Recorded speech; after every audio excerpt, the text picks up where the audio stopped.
বন্ধুরা, ভিডিওটা শুরু করার আগে একটা ছোট্ট কথা। আমাদের আগের ভিডিওটা ছিল মাইসোর থেকে উটি পর্যন্ত ভলভো বাসে দারুণ একটা জার্নি নিয়ে। যদি এখনও সেই ভিডিওটাকে না দেখে থাকো তাহলে অবশ্যই দেখে নাও, কারণ উটির রাস্তা কেমন, কতগুলো হেয়ারপিন ব্যান্ড আছে, পথে কী কী সুন্দর দেখতে পাওয়া যায়, আর পুরো জার্নির অভিজ্ঞতা কেমন ছিল সেই সব কিছুই আমরা ওই ভিডিওটাতে শেয়ার করেছি। তাই এই ট্রিপটা আরও ভালোভাবে বুঝতে চাইলে আগের ভিডিওটাকে একবার দেখে নাও। ভিডিওর লিঙ্ক আই বাটনে দিয়ে রেখেছি।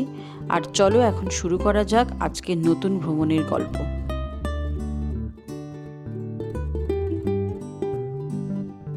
আজ আমরা উটি ঘোরার জন্য একটা ক্যাব ভাড়া করেছি। সারাদিনে উটির কয়েকটা সুন্দর জায়গা ঘুরে দেখব আর তোমাদেরও সঙ্গে নিয়ে চলবো এই সুন্দর সফরে। আবহাওয়াটা একদম দারুণ, চারপাশের পাহাড়, সবুজ প্রকৃতি আর মন ভালো করে দেওয়ার মতন দৃশ্য। তাই আমরাও বেশ এক্সাইটেড আজকের দিনটাকে নিয়ে। তো চলো আর দেরি না করে শুরু করে যাক আজকের এই সুন্দর জার্নি। দেখি আজ উটির কোন কোন জায়গা আমাদের জন্য অপেক্ষা করছে আর কি কি নতুন অভিজ্ঞতা হয় এই সফরে। উটির রাস্তায় যেতে যেতে হঠাৎই চোখে পড়ল এই সুন্দর চা বাগানটা। চারিদিকে শুধু সবুজ আর সবুজ, আর তার মাঝখানে পাহাড়ি আবহাওয়া। দৃশ্যটা সত্যিই অসাধারণ লাগছে। এত সুন্দর একটা জায়গা দেখে আর গাড়িতে বসে থাকা যায় না, তাই আমরা সঙ্গে সঙ্গে গাড়ি থামালাম। তারপর শুরু হয়ে গেল একটু ফটো সেশন। এমন সুন্দর ব্যাকগ্রাউন্ডে কয়েকটা ছবি না তুললে তো উটির ট্রিপটাই অসম্পূর্ণ থেকে যায়।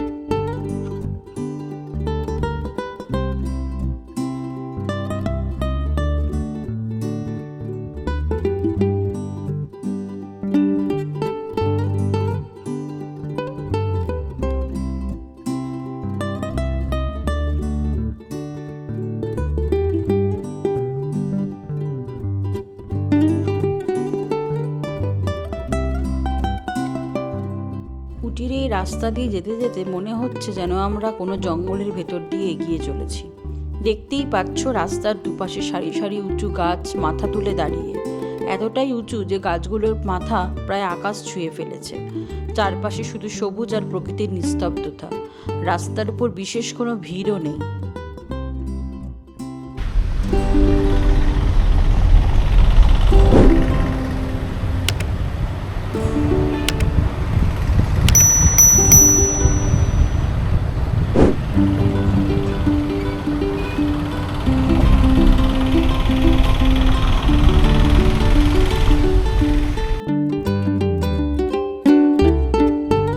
এখন আমরা চলেছি উটির অন্যতম জনপ্রিয় দর্শনীয় স্থান দোদাবেতা পিকের দিকে। দোদাবেতা পিক শুধু উটির নয়, পুরো নীলগিরি পাহাড়ের সর্বোচ্চ শৃঙ্গ। তাই এখানে পৌঁছানোর জন্য আমরা ভীষণভাবেই এক্সাইটেড। শুনেছি দোদাবেতা পিক থেকে পুরো উটি শহর আর আশেপাশের পাহাড়গুলোর অসাধারণ ভিউ দেখা যায়। তাই আমরাও অপেক্ষা করছি সেই মনোমুগ্ধকর দৃশ্যটা নিজের চোখে দেখার জন্য। আমরা এখন এসে পৌঁছেছি দোদাবেতা পিকে, যা উটির সবচেয়ে জনপ্রিয় দর্শনীয় স্থানগুলির মধ্যে অন্যতম। দোদাবেতা নামের অর্থ হলো বড় পাহাড়। সমুদ্রপৃষ্ঠ থেকে প্রায় 2637 মিটার বা 8650 ফুট উচ্চতায় অবস্থিত এই শৃঙ্গটা পুরো নীলগিরি পর্বতমালার সর্বোচ্চ চূড়া। উটি বাসস্ট্যান্ড থেকে দোদাবেতা পিকের দূরত্ব প্রায় 9 থেকে 10 কিলোমিটার। গাড়িতে করে পৌঁছাতে সাধারণত 25 থেকে 30 মিনিট সময় লাগে। ব্রিটিশ আমল থেকে এই জায়গাটি পর্যটকদের কাছে অত্যন্ত আকর্ষণীয়, কারণ এখান থেকে নীলগিরি পাহাড়ের বিশাল অংশ, সবুজ উপত্যকা এবং পরিষ্কার আবহাওয়ায় অনেক দূর পর্যন্ত মনোরম দৃশ্য দেখা যায়।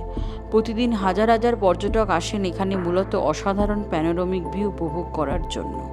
তাই তুমি যদি উটিতে আসো তাহলে এই জায়গাটা অবশ্যই তোমাদের ট্রাভেল লিস্টে রাখো। পার্কিং থেকে এখন আমরা হেঁটে চলেছি ওয়াচ টাওয়ারের দিকে, যেখান থেকে পুরো এলাকার সবথেকে সুন্দর ভিউটা দেখা যায়। দোদাবেতা পিক সাধারণত সকাল 7টা থেকে সন্ধ্যে 6টা পর্যন্ত পর্যটকদের জন্য খোলা থাকে। এখানে প্রবেশের জন্য একটি 10 টাকার টিকিট নিতে হয়। এছাড়াও ওয়াচ টাওয়ারের কাছে থাকা টেলিস্কোপ হাউসে ঢুকে দূরের পাহাড় আর শহরের দৃশ্য আরও কাছ থেকে দেখতে চাইলে আলাদা টিকিট কাটতে হয়। এখন চারপাশে বেশ ভালোই পর্যটকদের ভিড় দেখা যাচ্ছে। সবাই এই বিখ্যাত ভিউ পয়েন্ট থেকে নীলগিরি পাহাড়ের সৌন্দর্য উপভোগ করতে এসেছে। আমরাও ধীরে ধীরে ওয়াচ টাওয়ারের দিকে এগিয়ে যাচ্ছি।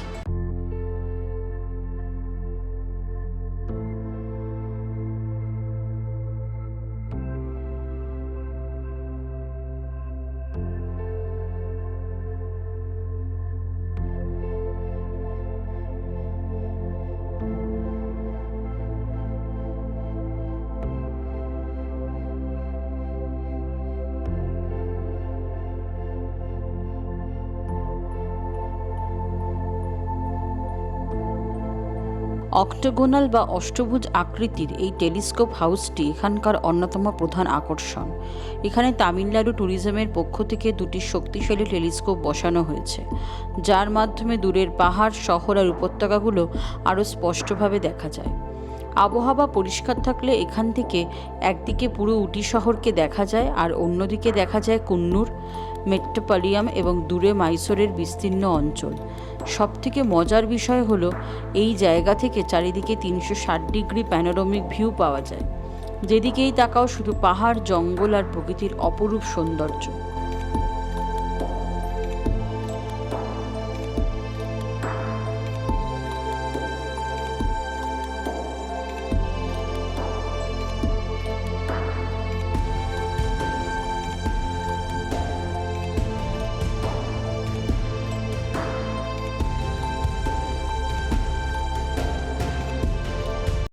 বন্ধুরা, ঘুরতে ঘুরতে চলে এলাম দোদাবেতা পিকে।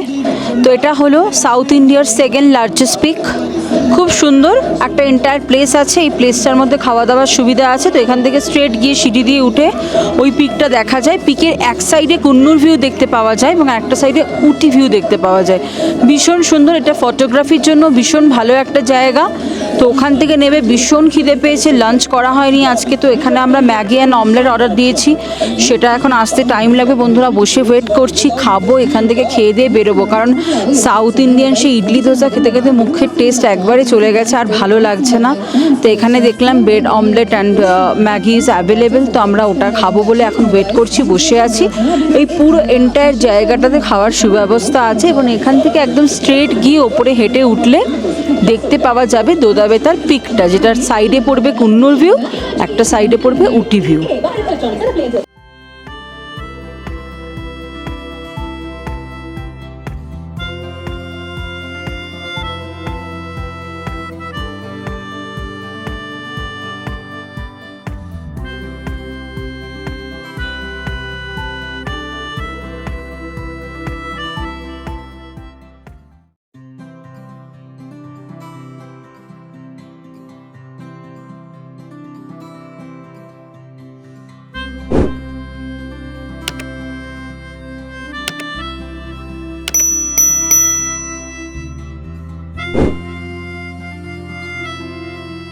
বন্ধুরা, এখানে ভেরিয়াস কাইন্ডসের তোমার চানা মশলা বিক্রি হচ্ছে, পিনাটস বিক্রি হচ্ছে, বিভিন্ন রকমের ফ্রাইড নাটস মশলা দিয়ে বিক্রি হচ্ছে। খুব ভালো খেতে, দেখে আর লোভ সামলাতে পারলাম না।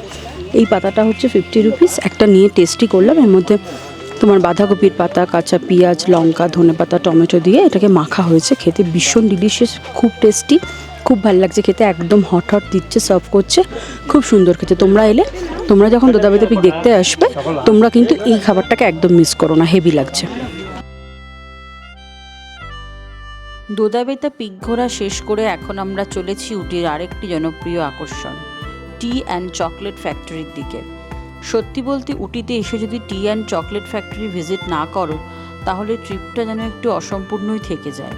কারণ উটি শুধু তার সুন্দর পাহাড় আর প্রকৃতির জন্যই বিখ্যাত নয়, এখানকার সুগন্ধি চা এবং বিভিন্ন ধরনের হোমমেড চকলেটের জন্য সমান জনপ্রিয়। চকলেট প্রেমীদের জন্য এই জায়গাটা একেবারে স্বর্গ বলা যায়। ডার্ক চকলেট, মিল্ক চকলেট, বাদাম চকলেট, কত রকমের যে ভ্যারাইটি পাওয়া যায় তা না এলে বিশ্বাস হবে না। তাই তুমি যদি উটি ভ্রমণের পরিকল্পনা করে থাকো, তাহলে টি অ্যান্ড চকলেট ফ্যাক্টরিটা অবশ্যই তোমার লিস্টে রেখো। শুধু ঘুরে দেখার জন্য নয়, বাড়ির জন্য কিছু স্মৃতি আর মজাদার চকলেট নিয়ে যাওয়ার জন্য এই জায়গাটা দারুণ।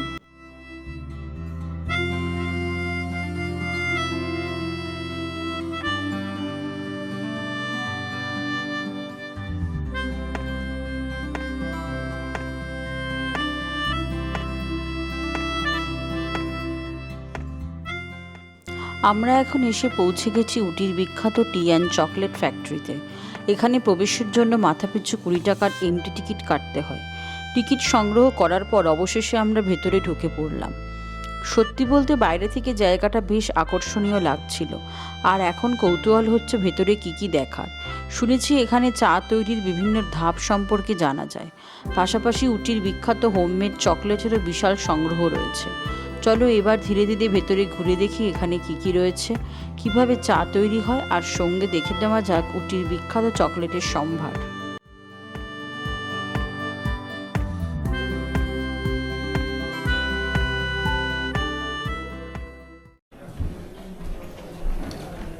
Welcome to the tea factory. The process of tea manufacture consists of several stages.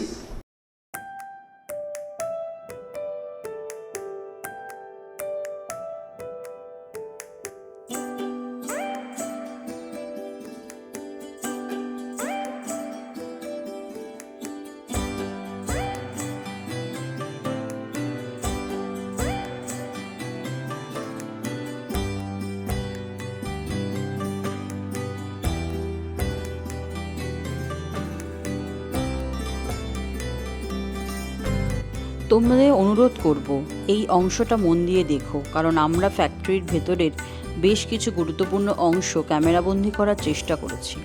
এখানে চা তৈরির পুরো প্রক্রিয়াটাকে খুব সুন্দরভাবে দেখানো।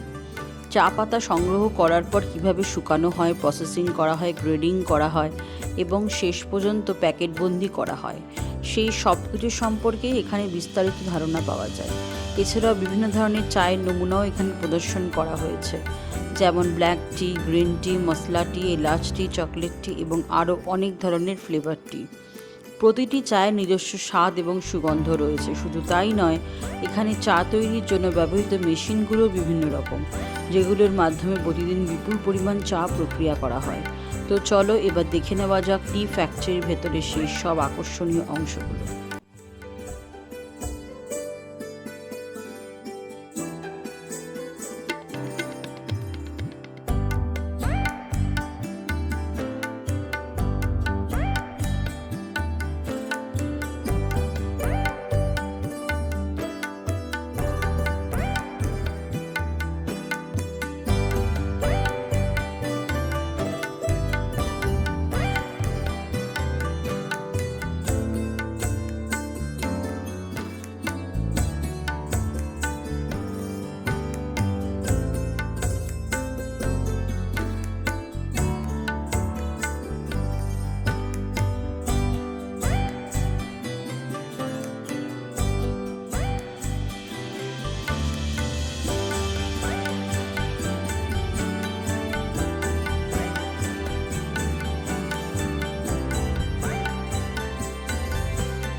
এবার আমরা প্রবেশ করতে চলেছি ফ্যাক্টরির দ্বিতীয় অংশ অর্থাৎ চকলেট ফ্যাক্টরিতে।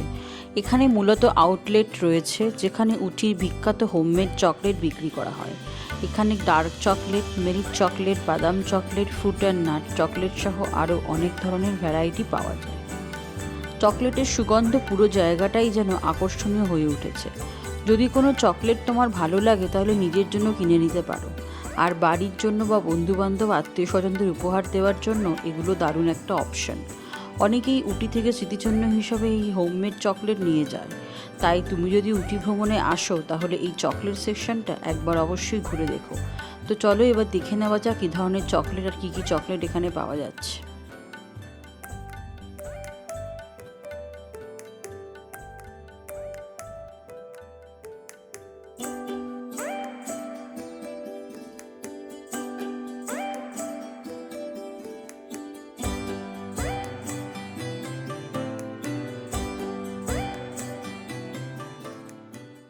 টি অ্যান্ড চকলেট ফ্যাক্টরি ঘোরা শেষ করে আমরা এখন বেরিয়ে এলাম। আর সবথেকে ভালো বিষয় হলো ফ্যাক্টরির একদম পাশেই রয়েছে একটি সুন্দর ভিউ পয়েন্ট যেখানে হেঁটেই পৌঁছে যাওয়া যায়। আমরাও এখন সেই ভিউ পয়েন্টের দিকেই হাঁটছি।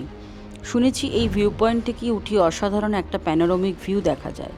পাহাড়, উপত্যকা, সবুজ বন আর দূরে ছড়িয়ে থাকা উটির সৌন্দর্য সব কিছু একসঙ্গে উপভোগ করা যায় এখান থেকেই। তাই যদি তুমি টি অ্যান্ড চকলেট ফ্যাক্টরি ভিজিট করো তাহলে এই পয়েন্টটা একদমই মিস করো না। চলো এবার দেখে নেওয়া যাক এই ভিউ পয়েন্ট থেকে উটিকে দেখতে কেমন লাগে।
এবার আমরা এসে পৌঁছে গেছি উটির অন্যতম সুন্দর এবং জনপ্রিয় দর্শনীয় স্থান দ্য বোটানিক্যাল গার্ডেন।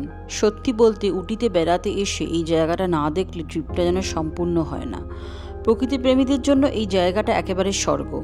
প্রায় 55 একর জায়গা জুড়ে বিস্তৃত এই বাগানে রয়েছে হাজারো হাজারো প্রজাতির গাছ, ফুল এবং বিরল উদ্ভিদ। চারিদিকে শুধু রঙিন ফুল, সবুজ লন আর সুন্দরভাবে সাজানো বাগান।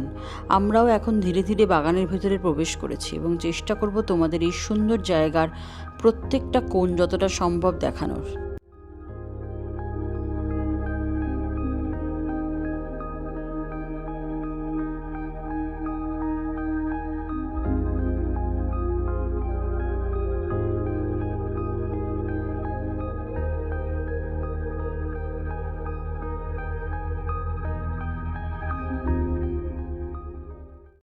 এই বাগানটির ইতিহাস কিন্তু বেশ পুরনো।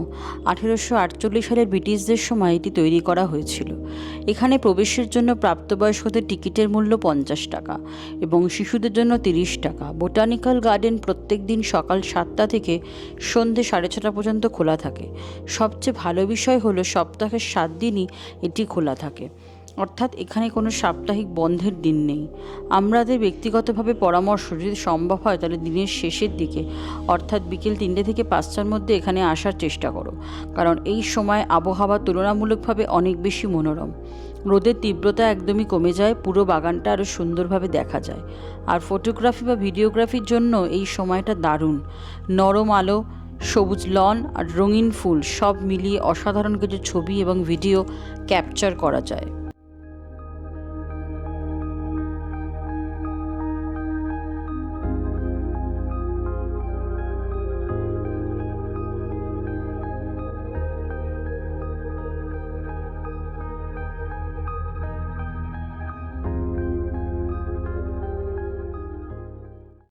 এখন আমরা প্রবেশ করতে চলেছি বোটানিক্যাল গার্ডেনের অন্যতম আকর্ষণ, এই সুন্দর গ্লাস হাউসে।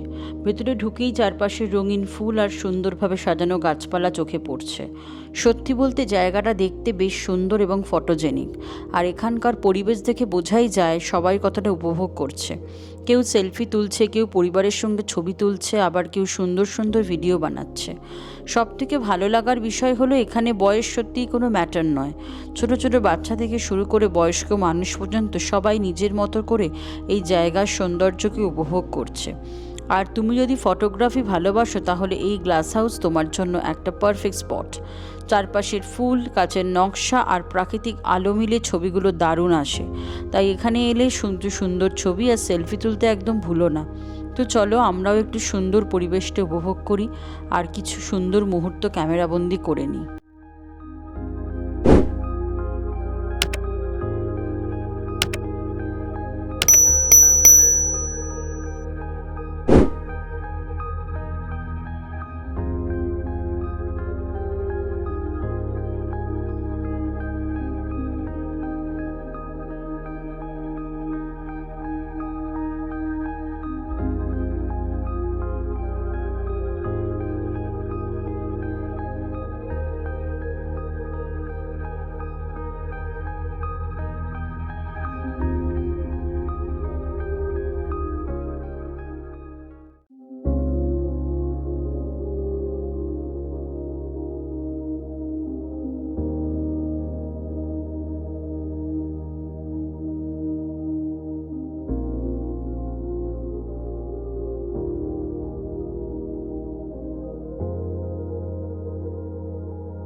আমরা এখন চলে এসেছি বোটানিক্যাল গার্ডেনের এই বিশাল সবুজ লনে। এই জায়গাটা সামনে থেকে দেখলে আরও অনেক বেশি সুন্দর লাগে। যত দূর চোখ যায় শুধু সবুজ ঘাসের কার্পেট আর চারপাশে দাঁড়িয়ে থাকা বিশাল বিশাল গাছ। পুরো পরিবেশটাই যেন একদম পোস্টকার্ডের মতো। দেখতেই পাচ্ছ ছোট ছোট বাচ্চারা এখানে দৌড়ে খেলছে, পরিবারগুলো নিজেদের মতো সময় কাটাচ্ছে, আর অনেকেই এই সুন্দর ব্যাকগ্রাউন্ডে ছবি তুলতেই ব্যস্ত। এই বোটানিক্যাল গার্ডেনের আরেকটা বিশেষত্ব হলো এখানে বহু ভারতীয় সিনেমার শুটিং হয়েছে। এই সবুজ সুন্দর লন, বিশাল পুরনো গাছ আর পাহাড়ি পরিবেশের জন্য চলচ্চিত্র নির্মাতাদের কাছে জায়গাটা খুবই জনপ্রিয়। আর সত্যি বলতে এখানে এসে বোঝা যায় কেন এত সিনেমার শুটিং এখানে হয়েছে। চারপাশের পরিবেশটা এতটাই সুন্দর আর শান্ত যে ক্যামেরা যেদিকেই ঘোরাই একটা সুন্দর ফ্রেম তৈরি হয়ে যায়। তো চলো আমরা কিছুক্ষণ এই সুন্দর পরিবেশটাকে উপভোগ করি আর তোমাদের দেখাই উটির এই অসাধারণ সবুজ স্বর্গের কিছু সুন্দর সুন্দর দৃশ্য।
এখন আমরা এসে পৌঁছেছি উটির আরেকটি বিখ্যাত দর্শনীয় স্থান রোজ গার্ডেনের সামনে। তবে আমরা আজ ভেতরে প্রবেশ করছি না, সময়ের অভাবের কারণে বাইরে থেকেই জায়গাটা দেখে নিচ্ছি। কিন্তু তোমরা যদি উটি বেড়াতে আসো তাহলে অবশ্যই জায়গাটা ভ্রমণ তালিকায় লিস্টে রাখতে পারো। রোজ গার্ডেনকে ভারতের অন্যতম বৃহত্তম গোলাপ বাগান বলা হয়। এখানে হাজার হাজার প্রজাতির গোলাপের গাছ রয়েছে, যার মধ্যে অনেক বিরল এবং বিদেশি প্রজাতিও দেখতে পাওয়া যায়। ফুল ফোটার মরশুমে পুরো বাগানটা রঙিন গোলাপে ভরে যায়। লাল, গোলাপি, হলুদ, সাদা, কমলা, কত রঙের যে গোলাপ এখানে দেখা যায় তা নিজের চোখে না দেখলে বিশ্বাস করাটা কঠিন। তো চলো এবার আমরা এগিয়ে চলি আমাদের পরবর্তী গন্তব্যের দিকে।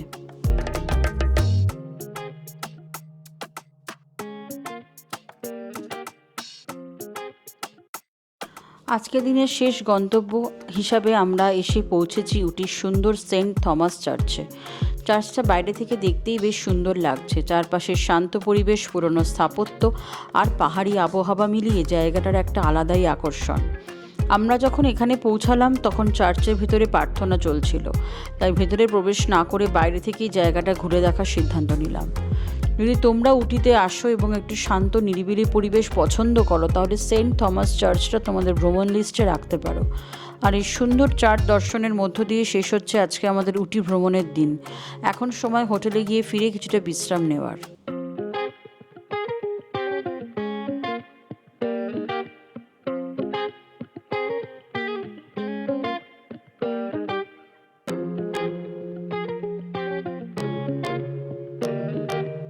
এই ছিল আমাদের উটি ভ্রমণের আজকের সম্পূর্ণ দিন। সকালে ক্যাব নিয়ে বেরিয়ে আমরা ঘুরে দেখলাম দোদাবেতা পিক, যেখানে নীলগিরি পাহাড়ের অসাধারণ ভিউ উপভোগ করলাম। তারপর গেলাম টি অ্যান্ড চকলেট ফ্যাক্টরিতে, যেখানে চা তৈরির পুরো প্রক্রিয়া দেখলাম এবং উটির বিখ্যাত হোমমেড চকলেটের জগৎটাও ঘুরে দেখলাম। এরপর সময় কাটালাম উটির বিখ্যাত বোটানিক্যাল গার্ডেন, গ্লাস হাউস, বিশাল সবুজ লন আর সুন্দর পরিবেশ সত্যিই মনটাকে জয় করে নিল। পথে রোজ গার্ডেনের সামনেও এসে দাঁড়ালাম আর দিনের শেষটা কাটালাম শান্ত ও সুন্দর সেন্ট থমাস চার্চে। সব মিলিয়ে আজকের দিনটা আমাদের জন্য সত্যিই অসাধারণ ছিল। উটির প্রকৃতি, পাহাড়, বাগান আর শান্ত পরিবেশ বারবার এখানে ফিরে আসার ইচ্ছা তৈরি করে দেয়। আশা করি আজকের ভিডিওটা তোমাদের ভালো লেগেছে। যদি ভিডিওটা ভালো লেগে থাকে অবশ্যই ভিডিওটাকে একটা লাইক দাও, কারণ তোমাদের একটা লাইক আমাদের আরও ভালো ভালো ভিডিও তৈরি করার অনুপ্রেরণা দেয়। ভিডিওটা তোমার বন্ধু পরিবারের সঙ্গে যত বেশি সম্ভব শেয়ার করো, যাতে তারাও এই উটির এই সুন্দর জায়গাগুলো সম্পর্কে জানতে পারে।